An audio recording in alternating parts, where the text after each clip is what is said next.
This video is brought to you by audible.com. Hey guys, John V here from PhoneArena. Right now you're watching our video review of the Velodyne vFree on-ear headphones. They're available right now. They're priced at $300, which makes them a premium set of Bluetooth headphones. The cool thing is that it's sporting a very interesting looking design, but of course ultimately it's all about the audio quality, so let's find out how it stacks up. Without a doubt, the Velodyne vFree has a very interesting design to it. Very stylish and fashionable, and that's the thing we appreciate about it. You can tell with the ear cups themselves, they have like this diamond-shaped pattern, and with the right one here, it has this intricate, cool-looking design. So very stylish, but that's where it pretty much ends. We don't like how they feel extremely cheap, and they definitely feel like that just because of the choice of materials. It's doused in this black, glossy plastic, which is just a magnet for fingerprints and smudges, so it gets dirty very quickly, and on top of that, very difficult to actually remove. The plastic construction makes for a lightweight figure, but honestly it feels very cheap. Even with the collapsing function of the headphones, we feel like it's very loose. It's not as solid as we like, and does come off rather cheap. When it comes to comfort, we gotta say it is okay with the headphones. They have the padding up top here at the headband, the same exact soft materials found on the ear cups themselves. So with that, it's very comfortable to wear for a prolonged amount of time, and seeing that has enough flexibility, it never proves to be too compressing on our head. But unfortunately though, as we take a look, the ear cups themselves is a little bit on the small side compared to some other headphones out there. So if you have larger ears, it might not encompass them entirely. So with the left ear cup, we have the micro USB port to charge its internal battery, and the cool thing about it is that we have the flexibility of either going with a wireless option with Bluetooth or a wired connection, just because it comes along with a wired 3.5mm cable. As for the right ear cup, there are quite a few different things going on. You have the dedicated volume controls. They're slightly raised, but they have a really nice springy feel when you press them down. The LED lights indicate that it's powered on and even connected.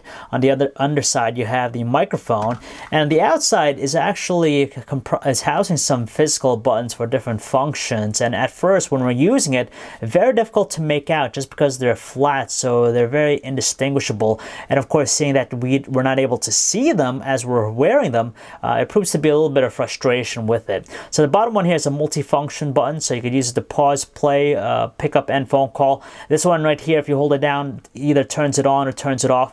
And the top one right here is actually two buttons into one.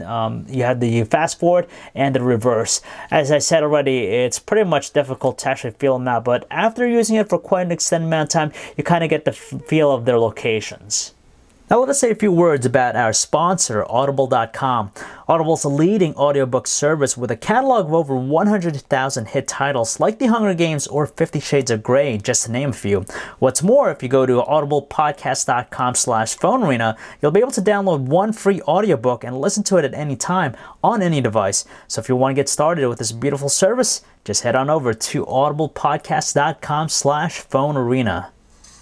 So this guy's featuring 34mm speaker drivers, and when it comes to audio quality, it delivers the goods for the most part. The biggest thing is that it really excels with the low-pitched tones, such as the bass. It has just a lot more prominence. Even at the loudest volume setting, it's still pounding quite tremendously. As far as the highs and mid tones, it's still up there, though it's a little bit drowned out. Unfortunately, it's a little bit on the challenging side when it comes to using the Velodyne vFree for having phone conversations. On our end of the line, the volume output is pretty good, so voices are still easily heard, but there's just a little bit of a muteness to voices. On the other end of the line, our callers mentioned that there's just a lot of distortion going on. Also some muffled tones, which is especially most prominent when we're in a car, using the headphones and its noise cancellation kicks in. It's relatively quick, but again, it just adds a little bit of a muffled tone to voices.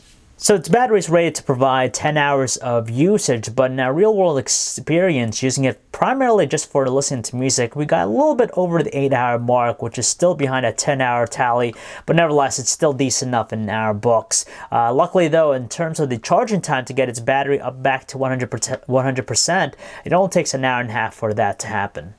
So we'll go out on a limb and say that the Velodyne vFree headphones is great for listening to music, but beyond that, it's a really tough sell at $300. It's just very expensive, especially with its very cheap feel and construction.